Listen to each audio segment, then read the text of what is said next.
Hello my name है शिदर Srivastava and this is my video blog. So मेरे blog में जो अनुराग कश्यप पे मैंने पोस्ट किया था, काफ़ी अच्छे अच्छे कमेंट आए और अभी आजकल रिसेंटली काफ़ी नेगेटिव कमेंट्स आने लगे हैं और नेगेटिव कमेंट्स भी उन्हीं चीज़ों पे आ रहे हैं जो अनुराग कश्यप के खिलाफ लिखा है। तो अनुराग कश्यप की काफ़ी तगड़ी फ़ैन फॉलोइंग है, वो मुझे समझ में आ रहा है और होनी भी चाहिए।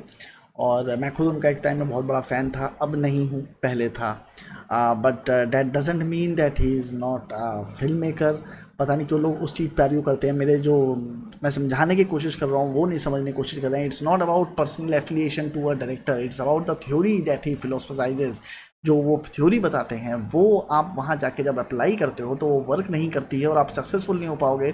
मैं बार बार उस बारे में बात कर रहा हूँ कि क्यों आपको थ्योरी नहीं यूज़ करनी है, क्यों आपको सक्सेस के लिए सोचना है, क्यों आपको पैसे के लिए सोचना है, क्यों आपको एक बड़ा फिल्म मेकर बनने के लिए सोचना है, बजाय इसके कि आप एक स्ट्रगलिंग फिल्म मेकर बनने के लिए सोचो। नहीं समझ में आ रहा। बट एनीवेज, मैं कमेंट पढ़ता हूँ। गौरव शर्मा लिखते हैं, but don't you think he can easily get high budgets if he agrees to make a commercial film with song and dance like what Salman और Varun Dhawan does, but no one would give him. चलो इसका जवाब बाद में देते हैं, पहले इनके पहली चीज़ का जवाब देते हैं। But don't you think he can easily get high budgets if he agrees to make a commercial film with song and dance like what Salman और वरुण धवन डज।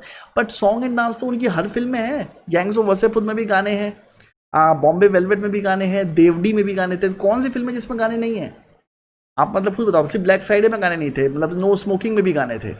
सो गाने तो डाल ही रहे अपनी पिक्चर में। तो कहना क्या चाहते हो मतलब उसमें? मतलब कोई लॉजिक समझ में नहीं आया मेरे को इस सवाल का कि क्यों आप कह रहे हो कि शायद सलमान और वरुण धवन जो सलमान और वरुण धवन कर रहे हैं वो तो वो भी कर रहा है ना। But no one would give him 100 crore to make Raman Raghav kind of films. हाँ तो क्यों देगा कोई? रमन राघव बनाने के लिए कोई पैसा क्यों देगा? वो पिक्चर चली भी नहीं। वो पिक्चर ने 3.5 करोड़ में बनी थी, 7 करोड़ का बिजनेस किया था। 7 करोड़ का बिजनेस ओवरऑल बिजनेस था जो 10-15 दिन में हुआ था। तो आप समझ लो एक दिन का बिजनेस। चलो मैं समझता हूँ 10 दिन में उसने 7 करोड़ कमाए थे। तो आप स्टैटिस्टिकली देखो तो एक दिन में 70 लाख कमाए थे उसने।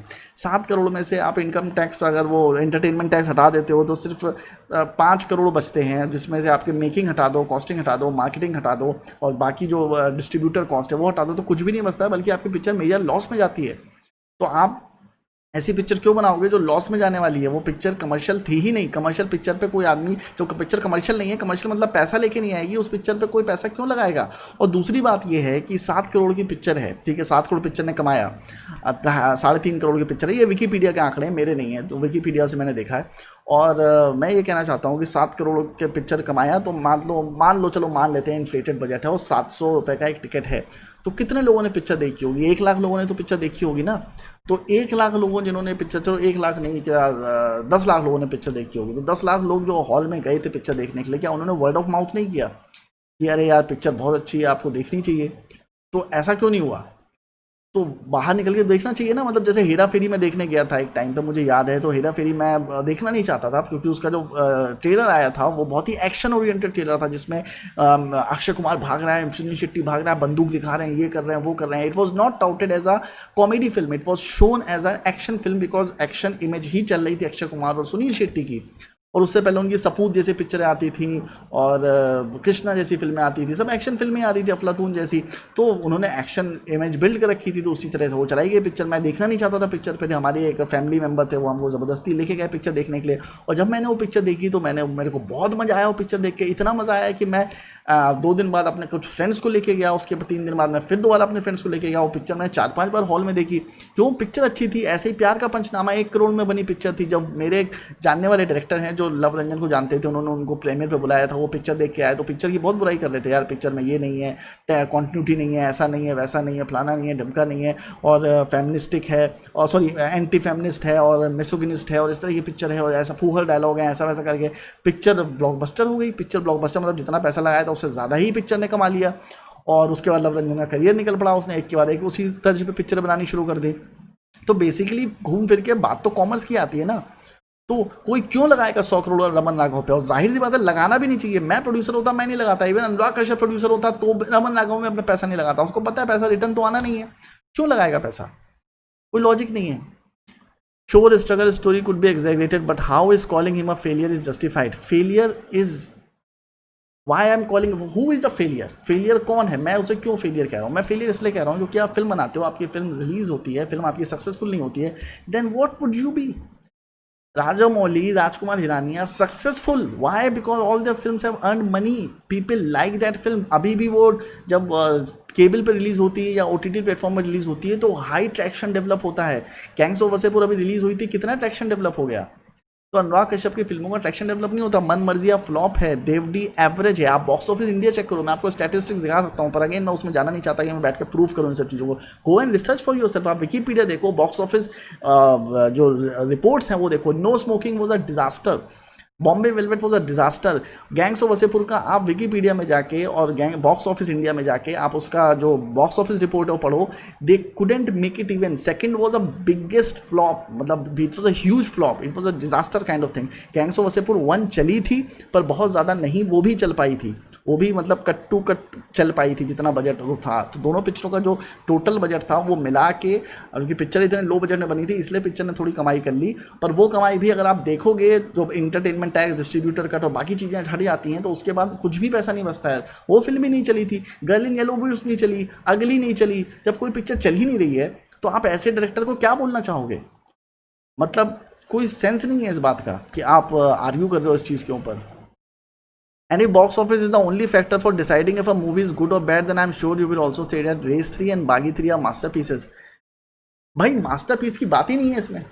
ब्लॉकबस्टर है, चल रही है, आप सक्सेसफुल हो, आपकी पिक्चर चलती है, सक्सेसफुल है, इसमें मास्टरपीस की बात कहाँ से आ गई.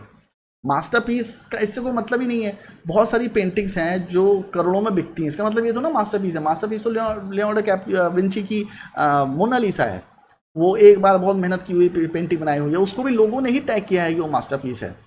पर मास्टरपीस से कोई मतलब ही नहीं है इसका. मतलब कि वो पिक्चर हज़ारों बार देखी जाए, नहीं देखी जाए, डजेंट मैटर. पिक्चर रिलीज हुई है, वो चलनी चाहिए.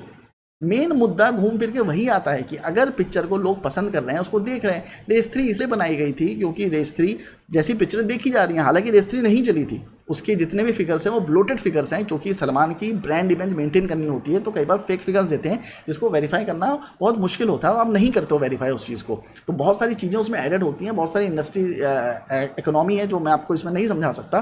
पर race 3 didn't earn that much money. But Jai Ho was a medium मतलब below average earner Salman Khan की, बट उसके भी फिगर्स अपलोड किए गए थे.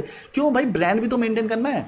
अगर ब्रांड मेंटेन नहीं होगा तो एक्टर को पैसा कहाँ से मिलेगा. तो वो जो मार्केटिंग और पीआर का पैसा होता है वो वहाँ पे जाता है. जो ये छोटे फिल्म मेकर जैसे अनुराग कश्यप हैं ये नहीं कर पाते. छोटे मतलब एवरेज फिल्म मेकर्स हैं, वो नहीं कर पाते हैं उतना पीआर, तो नहीं अपलोड कर पाते हैं फिगर्स. उनके खिलाफ भी बहुत सारे लोग खड़े हैं. पर सलमान खान के खिलाफ कौन बोलेगा.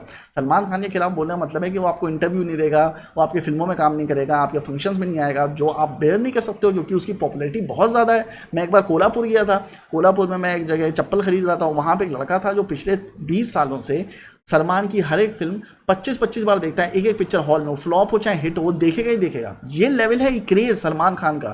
तो आप मास्टरपीस की बात मत करो. मास्टरपीस आप क्यों चाहते हो कि मास्टरपीस हो पिक्चर. क्यों उस चीज़ को इस लेवल पे बढ़ाना चाहते हो कि वो पिक्चर, जो भी पिक्चर बने वो मास्टरपीस हो या फिर फेल्ड प्रोजेक्ट हो या ये हो. उसका ऑडियंस से कोई मतलब नहीं है, उसका कॉमर्स से कोई मतलब नहीं है. वो जो 4 क्रिटिक अगर बोलते हैं कि पिक्चर कमाल की है तो कमाल की होनी चाहिए, वरना नहीं होनी चाहिए. शोले को रिजेक्ट कर दिया था सारे क्रिटिक्स ने, जाके पढ़ो हिस्ट्री. शोले को सारे जितने भी क्रिटिक्स थे सबने गाली बकी थी, पर शोले उसके बाद ब्लॉकबस्टर साबित हुई. पहले हफ्ते शोले नहीं चली थी, फ्लॉप हो रही थी, पर अगले हफ्ते जो पिक किया वर्ड ऑफ माउथ से, उसके बाद शोले चली गई. आज उसको ग्रेटेस्ट फिल्म कहा जाता है, मास्टरपीस कहा जाता है. तो जब रिलीज हुई थी एक हफ्ते तक वो मास्टरपीस थी.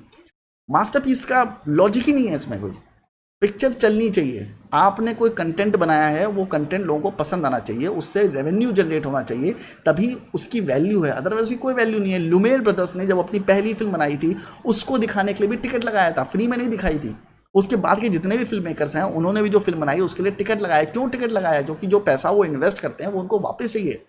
तो सिनेमा को ज़बरदस्ती का वो सेल्फलेस आर्ट की तरह मानने की कोशिश मत करो. मतलब ज़बरदस्ती उसको सेल्फलेस आर्ट मत बनाओ कि नहीं वो तो एक पूजा है, वो तो एक होली चीज़ है, वो तो ऐसा है, वो तो वैसा है. उसको वो सब बनाने की कोशिश मत करो कि ज़बरदस्ती का उसमें एक इंटेलेक्चुअलिज्म देखने की कोशिश कर रहे हो. नहीं, ज़रूरत नहीं है. फिल्म है एंटरटेनमेंट के लिए बनाई गई है, और वो अपना जो उसका मेन पर्पस है एंटरटेनमेंट, वो आपका सिद्ध होना चाहिए, तभी लोग उसको देखेंगे. ज़बरदस्ती की आपको फिल्म अच्छी लगती है तो सबको अच्छी लगे. अब मेरे को समझ में नहीं आता हर जगह मैं जो फेसबुक पे देखता रहता हूँ, कुछ अतरंगी लोग हैं जो तुम बहुत बड़ी अच्छी पिक्चर थी, तुम बहुत बड़ी अच्छी पिक्चर थी, तुम बहुत बड़ी अच्छी पिक्चर थी, और बड़ा इंटेलेक्चुअलिस्ट बनने की कोशिश करते हैं, उसमें ये था, उसमें ये था, एनालिटिक्स ऐसे थे, 6 साल में बनी पिक्चर, उसके शॉट्स बहुत ब्यूटीफुल थे। बट पिक्चर जब मैं देख रहा था, पूरी ऑडियंस जो हॉल में बैठी थी सब बोर हो रहे थे, किसी को पिक्चर समझ में नहीं आ रही थी, जब कट्स हो रहे थे, टाइम ट्रांजिशन हो रहा था, कुछ समझ में नहीं आ रहा था, मतलब क्या स्टोरी चल रही है, क्यों स्टोरी चल रही है, कुछ समझ में नहीं आ रहा था, और ना कुछ एक्साइटिंग था उस पिक्चर में। मुझे तो नहीं अच्छी लगी वो पिक्चर, भले ही कोई कितनी गाली दे मुझे, मेरे को ना लुटेरा अच्छी लगी, ना मुझे थम्बद अच्छी लगी। आपको अच्छी लगी भाई, आपका प्रॉब्लम है, आपका प्रॉब्लम भी नहीं है, मतलब आपकी चॉइस है, सब्जेक्टिव है, किसी भी फिल्म को लाइक करना डिसलाइक करना सब्जेक्टिव होता है। मुझे वो पिक्चर नहीं अच्छी लगी, वो मेरा प्रॉब्लम है कि मुझे नहीं अच्छी लगी भाई, कि मुझे नहीं ऐसी पिक्चरें अच्छी पसंद आती हैं। तो हर किसी का अपना जॉनर होता है, मेरे भाई को सिंगिस किंग पसंद है, मुझे नहीं पसंद है, तो हर किसी का अपना जॉनर होता है। मेरे पापा को सिंगिस किंग पसंद है, मेरे पापा को अतिथि तुम कब जाओगे पसंद है, बागबान पसंद है, मुझे नहीं पसंद है। सबके अपनी चॉइस होती है, सब्जेक्टिव होती है, इसमें झगड़ने वाली कौन सी बात है। मैंने एक ओपिनियन दी है, अब आप उस ओपिनियन को रखना चाहते हो, नहीं रखना चाहते हो तो रखो, नहीं रखो, आर्ग्यू करो, और उसमें इतना डिफेंसिव आर्ग्यू करने की जरूरत नहीं है कि मतलब कि आप ऐसा क्यों सोच रहे हो, ऐसा क्यों है कि ये पिक्चरें खराब है, वो पिक्चर अच्छी है, कंपैरिजन ही क्यों करना है, कोई लॉजिक नहीं है ना उसका।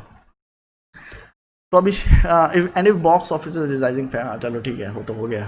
अनुराग कश्यप का सक्सेस रेशियो बहुत ख़राब है, उसकी मेजॉरिटी फिल्म, सही बात है, उसकी मेजॉरिटी फिल्म बकवास हैं, बकवास नहीं कहूँगा बट सक्सेस रेशियो नहीं है उनका, इसलिए वो आज भी स्ट्रगल करता है फाइनेंस में। प्रोड्यूसर भी तभी पैसा लगाएंगे जब उसको इतना भरोसा हो कि उसके पैसे वापस आने के चांसेस ज़्यादा हैं, इंस्टेड ऑफ कि दुबाने के। सेकेंड गेम्स अनुराग कश्यप की बन पाई क्योंकि नेटफ्लिक्स के पास पैसों की कमी नहीं है, नेटफ्लिक्स का वर्ल्ड वाइड बिजनेस है। सेकेंड गेम्स के दोनों सीजन्स की कमाई जितनी है उससे ज़्यादा स्ट्रेंजर थिंग्स के एक सीज़न ने कलेक्ट कर दिया था।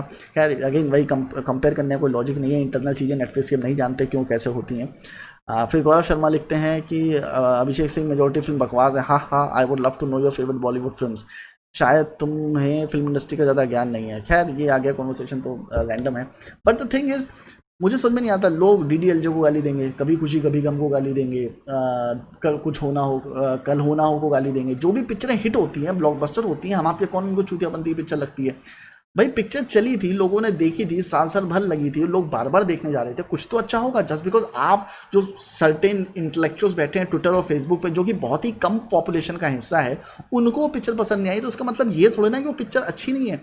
और दूसरी बात है, जो आपकी सोच है कि मुझे पिक्चर बहुत पसंद आई तो इस प्रोड्यूसर को पैसे मिले, इस डायरेक्टर को पैसे मिलने चाहिए, ये सोच ही गलत है। क्योंकि वहाँ पे जो मुंबई में जो लोग बैठे हैं ना भाई, वो कॉर्पोरेट में काम करते हैं, और जो कॉर्पोरेट में काम करते हैं ना, वो आपकी ब्रांड इमेज से इंस्पायर नहीं होते हैं, वो आपके कलेक्शन से, स्टैटिस्टिक्स से इंस्पायर होते हैं। वो जो वहाँ बंदा बैठा है ना, वो आपकी पिक्चर में तभी पैसा लगाएगा जब आप पैसा रिटर्न करने की गारंटी दोगे, जब उसको लगेगा कि आपकी पिक्चर से पैसा रिटर्न हो सकता है, तब वो पैसा लगाएगा।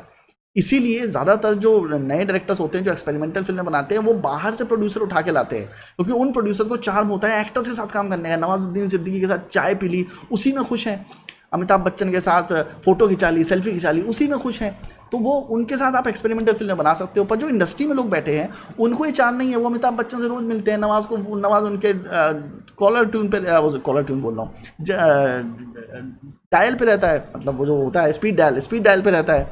सो कहने का मतलब ये है कि कॉर्पोरेट को फ़र्क नहीं पड़ता इन सब चीज़ों से, तो इसलिए ये इस तरह से चीज़ें बनाई जाती हैं। और घूम फिर के बात वहीं पे आती है कि it is all a business, you have to understand it. It does not, your opinion about a film does not matter because it's very petty in front of the larger amount of audience that wants to watch those films. Salman Khan की wanted hit है, सलमान खान की पिक्चरें hit है, सलमान खान की picture 300-400 crore business करती हैं, आपकी picture कर पाएगी? अनुराग कश्यप की किस फिल्म ने किया? 50 करोड़ से ऊपर का बिजनेस किसने किया है, आप बताओ।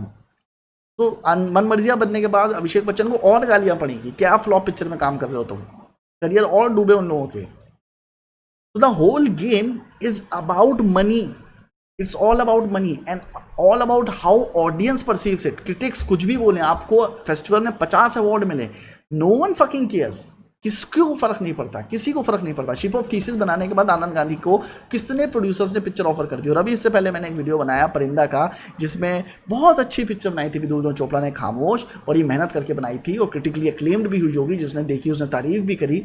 पर क्या उसको प्रोड्यूसर मिल गए? नहीं, अगली पिक्चर भी खुद ही प्रोड्यूस करनी पड़ी। So this is a myth that if you make a film, you will find a lot of producers who are ready to finance your film. This does not happen. It's a business. पहले मैं जब मुंबई में था तो मैं भी अच्छा, जिस चीज़ से आप गुजर रहे हो ना, ऐसा नहीं है कि आप गलत सोच रहे हो। प्रॉब्लम ये है, लैक ऑफ इन्फॉर्मेशन है, क्योंकि मैं भी सेम जो सोचता था और मैं भी इन्हीं चीज़ों के पीछे भागता था। मैं भी इंडिपेंडेंट सिनेमा के पीछे भागता था, मैं भी फिल्म फेस्टिवल्स के पीछे भागता था। मुझे भी ईरानियन फिल्में अच्छी लगती थी, मुझे भी तारकोस्की अच्छा लगता था, मुझे भी फेलिनी अच्छा लगता था, बर्गमैन अच्छा लगता था। इनकी फिल्में चलती नहीं थी बहुत ज़्यादा, बट क्रिटिकली एक्लेम्ड होती थी, फेस्टिवल में छाई रहती थी। फेस्टिवल में ब्लॉकबस्टर पिक्चर नहीं छाई रहती, पर फेस्टिवल चलता ही इनकी वजह से। और फेस्टिवल में सारी चीज़ें देखी जाती हैं जो आम पब्लिक को फ़र्क नहीं पड़ता उन सब चीज़ों से, तो वो अपने ही पिक्चर देख के अपने में ही ताली बजा के खुश हो जाते हैं। क्या फ़र्क पड़ता है? मैं भी पहले फेस्टिवल के लिए क्रेजी था, सारे फेस्टिवल के नाम याद थे, उनकी डेट्स याद थी, डेडलाइंस याद थी। मैं पिक्चरें फेस्टिवल में भेजता था, मुझे लगता था कुछ होगा, कुछ नहीं होता। लाखों लोग फेस्टिवल में पिक्चरें भेजते हैं इंडिया से। जब से मैं मुंबई में हूँ, कितने लोगों ने मेरे सामने फेस्टिवल में फिल्म भेजी, इनाम जीते, कुछ नहीं हुआ। मुंबई आके कोई ध्यान भी नहीं देता उनके ऊपर। पिक्चरें फिर करण जौहर की बनती हैं, पिक्चर फिर आदित्य चोपड़ा की बनती हैं, पिक्चर एक्सेल की बनती हैं, वही जो मेन प्रोडक्शन हाउसेज उनकी पिक्चरें बनती हैं। क्यों? क्योंकि वो जो पिक्चरें बनाते हैं वो अपने लिए नहीं बनाते हैं, वो ऑडियंस के लिए बनाते हैं। वो ये सोच के बनाते हैं कि पिक्चर ऑडियंस को कितनी अच्छी लगेगी। कुछ फिल्म मेकर्स ऐसे हैं जो ये सोच के बनाते हैं कि मेरे को पिक्चर बनानी है क्योंकि मैं ये पिक्चर बनाना चाहता हूँ, but that is not how it works. No one is going to fund your dreams.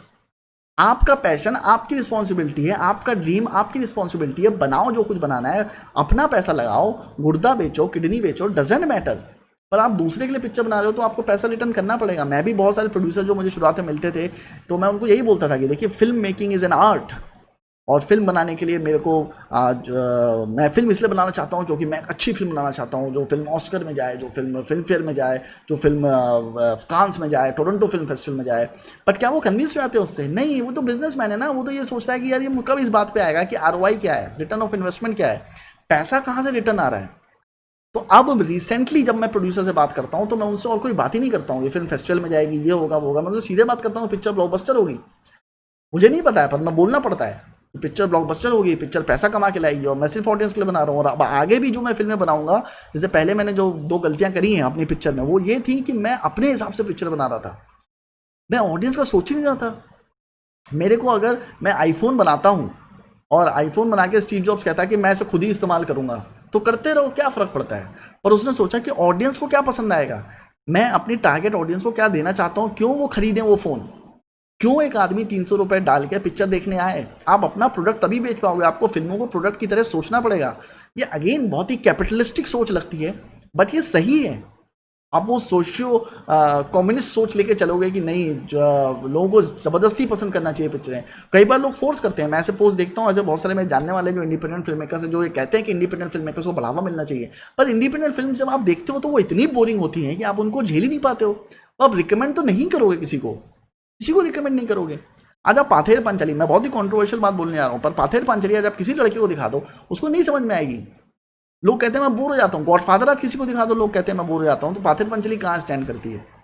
Satish रे की पिक्चर लोगों को नहीं समझ में आती है, नहीं उनका कॉमर्स है। ऋत्विक घटकते अपनी पोस्ट की बायोग्राफी पढ़ लो, मैंने पढ़ी है, पूरी लाइफ स्ट्रगल किया उस आदमी ने। कायलोस्की पोलिश फिल्म मेकर, पूरी जिंदगी उसने स्ट्रगल किया। कांस में उसकी पिक्चरें क्या अवार्ड जीती थी, पर क्या फर्क पड़ गया उसे? पूरी लाइफ तो स्ट्रगल किया ना। इतनी फिल्में, कांस में अवार्ड जीतने के बाद भी वो बंदा टैक्सी चलाता था क्योंकि फिल्म डायरेक्शन से उसका पैसा ही नहीं आता था। तो अगर ऐसी स्ट्रगल की लाइफ आपको जीनी है, ऐसी फिल्में बनानी है जो क्रिटिकली एक्लेम्ड हो, जो बहुत इनाम जीतें, और बहुत आपका जो सिलेक्टेड ऑडियंस है, जो 0.01% निश ऑडियंस है, वो तारीफ करे, फेसबुक पे एक पोस्ट डाल देगी क्या कमाल की इंडिपेंडेंट फिल्म है, इसमें आदमी ने अपना खून बेच के पिक्चर बनाई है। तो वो स्टोरीज आप पिक्चर बनाना चाहते हो तो बनाओ। आप अपनी स्ट्रगल बताना चाहते हो, आप विक्टिमाइजेशन बताना चाहते हो कि मैं तो विक्टिम हूँ, मेरी तो किसी ने मदद नहीं करी और मैं तो ये स्ट्रगल कर करके पिक्चर बनाया, बट ऑडियंस को इससे फ़र्क नहीं पड़ता। और मेरा ये एक्सपीरियंस है, जब मैं अपनी पहली फिल्म बना रहा था तो मैं चाहता था कि मैं अपनी पिक्चर में बताऊं कि मैंने कितना स्ट्रगल करके पिक्चर बनाई है। तो मेरे एडिटर ने मुझे ये बोला था कि क्षितिज, किसी को फर्क नहीं पड़ता कि तुमने क्या स्ट्रगल करके पिक्चर बनाई है, पिक्चर अच्छी है तो चलेगी, नहीं अच्छी तो नहीं चलेगी। And this is the practical advice that you only get when you are working in film industry. बाहर से बैठ के बकवास करना, एनालाइज करना, क्रिटिसाइज करना, रिव्यू करना बहुत आसान है, क्योंकि आप उसको रिव्यू कर लो और आपको कुछ करना नहीं है, क्योंकि आपका कोई इन्वेस्टमेंट भी नहीं है उसमें। बट एक अंदर जो आदमी बैठा है वो उस कॉमर्स को समझ रहा है और उसको समझना पड़ेगा उस चीज़ को। अगर वो नहीं समझता है तो वो कभी भी सक्सेसफुल नहीं हो पाएगा। और ऐसे बहुत फिल्म मेकर्स हैं जो इस गलतफहमी का शिकार है कि वो बहुत कमाल की फिल्म बनाएगा। और मैं नाम नहीं लूँगा, पर मैं ऐसे कुछ बंगाली डायरेक्टर्स को जानता हूँ जो ऋत्विक घटक और सतीश रे को बहुत एडमायर करते हैं, और वो वैसी फिल्म बनाते हैं जिसमें लॉन्ग टेक्स होते हैं, डायलॉग्स नहीं होते हैं, हल्का बैकग्राउंड म्यूजिक होता है, कुछ दिखा रहे होते हैं, लाइफ की एक जर्नी दिखा रहे होते हैं, एक पॉइंट से जाके दूसरे पॉइंट पर खत्म होती है, कैरेक्टर ग्राफ्स नहीं होते हैं उसमें, स्टोरी ग्राफ्स नहीं होते हैं, बस एक जगह पिक्चर जाके खत्म हो जाती है। एंड देन यू वंडर कि आपकी पिक्चरें चलती क्यों नहीं है। इसलिए नहीं चलती क्योंकि आपने पिक्चर में एक्साइटिंग चीज़ें तो डाली नहीं है।